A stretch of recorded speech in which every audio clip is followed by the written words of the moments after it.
ఇక లోపలికి ఆగేది మంచిగా ఉరిగా బీకాయాల కొంప తీసి డోర్ తీసినాక బీకినేసుకొని ఎగిరదుగా ఇప్పుడే ఇక ఆగేది లేదు ఊహించుకుంటేనే ఏమైపోతాను మావా బేబీ ఓ బేబీ బేబీ బేబీ ఉచ్చాతలే డోర్ని పటా పటా కొడతాను అది కుక్ ఇంత వరినట్టు రాగాలు ఇస్తాను అయ్యో బేబీ ఏదో రొమాంటిక్ ఉంటదని ఉంటది ఎందుకుంటే అయితమని బిర్యానీలు నీ అవ్వ ఏం తిండి వద్దని మోపైనవే మరి నీ ఇంటికి వచ్చిన హగ్గు లేదు ముద్దు లేదు కుసమను లేదు బిర్యానీ లేదు ఇవ్వమంటాను నాకు బొత్తలు మొత్తం గురుగురు మంటాంది నీ ప్లేట్లో వేసుకుని వస్తుండు ఈయన గుద్ద మొప్పుకొని కూర్చొనుండు గుద్దల పురుగు మెసినట్టు ఇల్లంతా ఇరుక్కుంటుండకు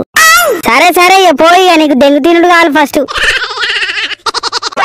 అది చెప్తే నీకు గుద్ద మూసుకొని కూర్చోవాలి ఒకసారి దాని బెడ్రూమ్ చూడదా బాగా రోజులు అవుతుంది నా ఫోటో ఫ్రేమ్ ఏమైనా పెట్టుకుందో ఒకసారి చూస్తా ఎవరా నువ్వేంద్రా 4 బెడ్రూమ్ లో ఉన్నావు ఈ లంజవాడికి ఈ లంజవాడికి నా 4 బెడ్రూమ్ లో ఏం చేస్తాను ఏవే ఎవరిడే నీ బెడ్రూమ్ లో ఏం చేస్తానే